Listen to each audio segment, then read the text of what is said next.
Hola, soy Álvaro, soy profesor de filosofía en la Academia Puerta Real y espero ser vuestro profesor de filosofía en el intensivo de selectividad, también en la asignatura de filosofía. Vamos a comentar y hacer un ejercicio práctico de cómo podríamos hacer las preguntas 2 y 5 del examen. Como sabéis, el examen consta de 5 preguntas, 3 relativas a un texto que hay que comentar, una que se trata de comparar al filósofo que hemos elegido con otra postura filosófica, y una última pregunta en la que tenemos que contestar o rellenar unos espacios en blanco con palabras del vocabulario, siempre de un autor distinto de aquel que hayamos elegido para hacer el texto. Como ejemplo, vamos a ver cómo hacer la pregunta número 2 de un texto de Descartes y la pregunta número 5 también de un texto de Descartes. Como sabéis, la pregunta número 2 consiste en identificar y explicar el contenido de un fragmento. Vamos a centrarnos en el fragmento que tenéis en la página 37. Este texto nos dice, empieza diciendo: el primero consistía en no admitir como cosa alguna como verdadera si no se la había conocido evidentemente como tal. Esta primera frase se refiere a la primera de las reglas del método cartesiano, es decir, la evidencia. Continuamos leyendo y nos dice: es decir, con todo cuidado debía evitar la precipitación y la prevención, admitiendo exclusivamente en mi juicio aquello que se presentara tan clara y distintamente a mi espíritu que no tuviera modo alguno para ponerlo en duda. Tan clara y distintamente y no tener motivo para ponerlo en duda se corresponde con la definición de la evidencia. Continuamos leyendo. El segundo exigía que dividiese cada una de las dificultades a examinar en tantas parcelas como fuera posible y necesario para resolverlas más fácilmente. A este segundo precepto, utiliza el masculino porque no habla de reglas, sino que habla de preceptos, se refiere a la segunda regla, la cual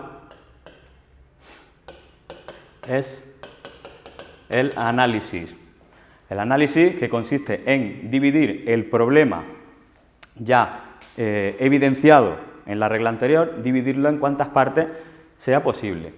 Continúa leyendo y dice: el tercero requería conducir por orden mis reflexiones, comenzando por los objetos más simples y más fácilmente cognoscibles, para ascender poco a poco, gradualmente, hasta el conocimiento de los más complejos, suponiendo inclusive un orden entre aquellos que no se preceden naturalmente los unos a los otros.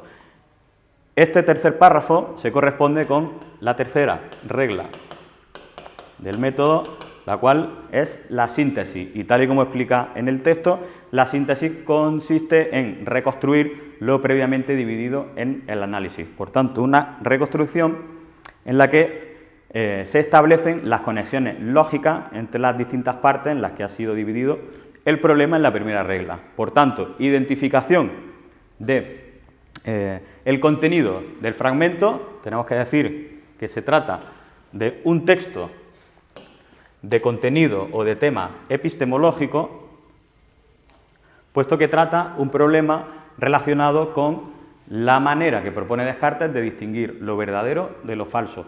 Todo problema que tenga que ver con la distinción entre lo verdadero y lo falso es un problema epistemológico. Por tanto, el tema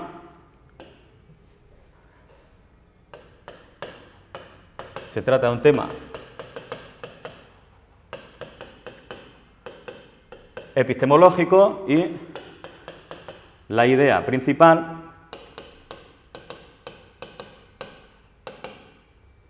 que la hemos explicado conforme íbamos leyendo el texto, ¿vale? La idea principal es el método. Una vez visto esto, podemos hacer un ejercicio corto de Descartes, que se correspondería con la pregunta 5, para ver cómo vamos a trabajar en el intensivo todos los temas. Principalmente lo que vamos a hacer es comentar los textos. Conforme vayan apareciendo las ideas, se van a ir explicando, y todo esto que se explique nos servirá para resolver los ejercicios cortos. Y vamos a realizar uno como ejemplo, que va a ser el ejercicio que tenemos en la página 36. Puesto que hemos explicado el método cartesiano, vamos a hacer un ejercicio de Descartes que va a coincidir plenamente con lo que hemos explicado. Nos dice el C3, las reglas del espacio cartesiano son 4. Aquí se refiere, evidentemente, a la regla del método. Continuamos leyendo. La primera es pues conforme lo hemos ido explicando, la primera es la evidencia, la segunda es el análisis, la tercera es la síntesis, tal y como dijimos antes, y el ejercicio completa el método enumerándonos la cuarta, que es la enumeración. Bien, hasta aquí este resumen sobre el método de Descartes, que nos sirve para trabajar los textos que traten sobre este tema y los ejercicios cortos que traten también sobre este tema. Espero que os haya sido de utilidad y espero también veros aquí en Puerta Real en el curso intensivo que vamos a hacer. Un saludo y hasta luego.